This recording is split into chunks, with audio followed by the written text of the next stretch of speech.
This is benaissa making a new video about my experience with Sutton police station. I do not actually want to be in this video, but this is my voice. So I'm in the park right now, taking the time out to talk about the horrible way Sutton police station complied with my allegation against somebody I cannot name because if he sees this, he is a lawyer, and if I talk his name, he'll probably take the piss out of my life, no matter what he is. Well, because at the end of the day, he is a rapist, convicted or not.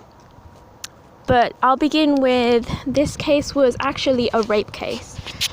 And, well, I pressed my charge a year ago, and I pressed my charge in Hounslow police station, but then they transferred it to Sutton.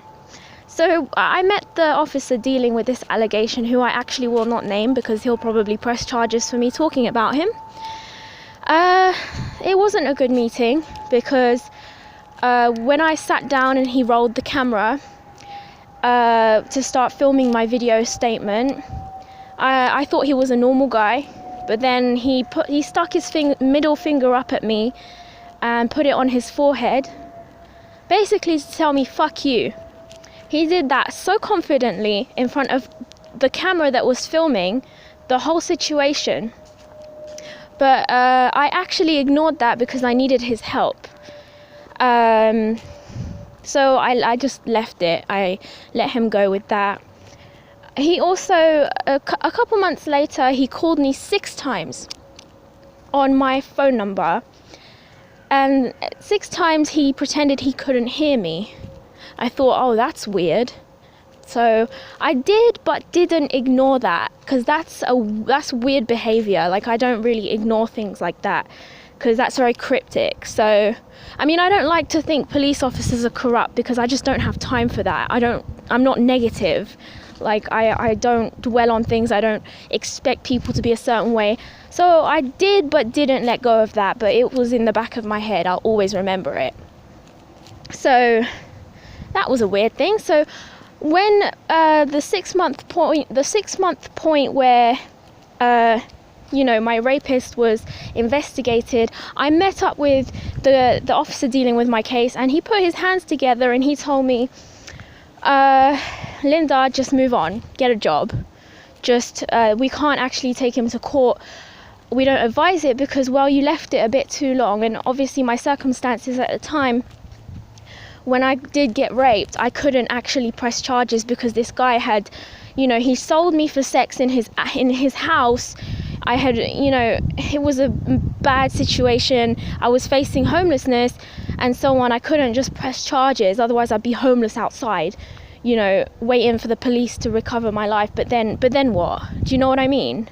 So I had to think about myself after I got raped. So the police basically told me, just leave it. He told me, well, don't bother. And I said, oh, okay.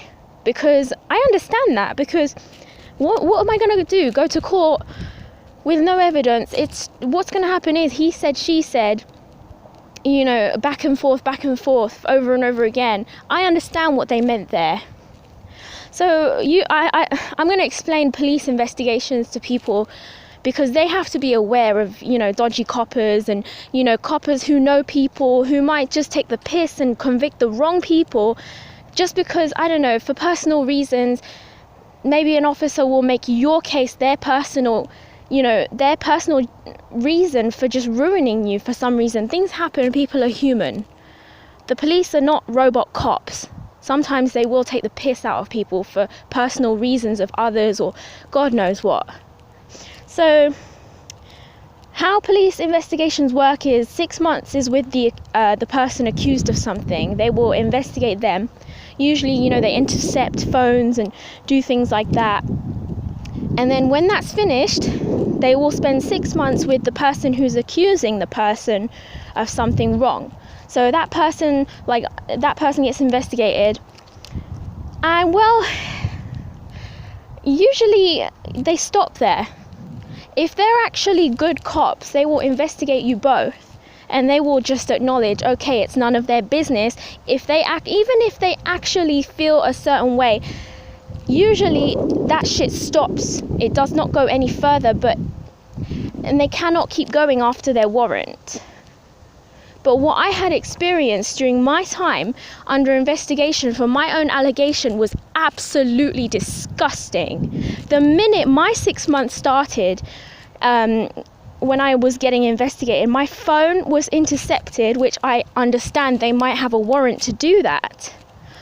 But the police at Sutton were disgusting about it. They were abusing my devices. They were taking over them, literally doing things to my devices, opening settings, doing whatever the hell they want to do right in front of me.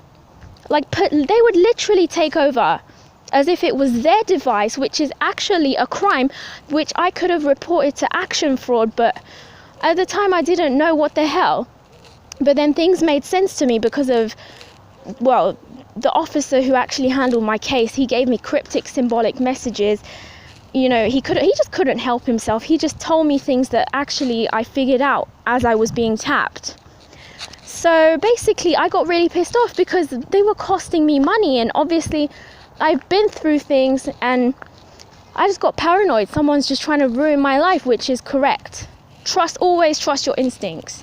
Because when your conscience is telling you someone's fucking with you, you better hold on to that and believe it. Protect yourself, because basically Sutton Police Station, well, I don't know if they noticed, but they have 15 reviews on Google talking about wrongful convictions, corruption. Nobody actually likes them. So it wasn't hard to figure out, especially when I know how allegations work. I mean, who else is going to be on my phone doing that? Who else is going to take over my device, abuse my personal belongings? So basically what they implied when they were taking over my devices and taking the piss out of them, possessing them to the point where I got scared of them. I had to throw them out. It cost me about £1,000. £1,000 worth of devices. I am not a happy person. So I actually let the sergeant know of Sutton Police Station, but I advise everyone out there to communicate through the Met Police website. Do not, if you suspect any kind of corruption, criminal activity through your device while you're making an allegation, do not actually go to the police officers in person. You cannot talk to these people unofficially. You have to report this through the Met and keep a record of it. Because the webmaster will have reference numbers as to what you've said, and the police cannot throw it away. They're not allowed to, because if you actually quote them on what you've said and what you've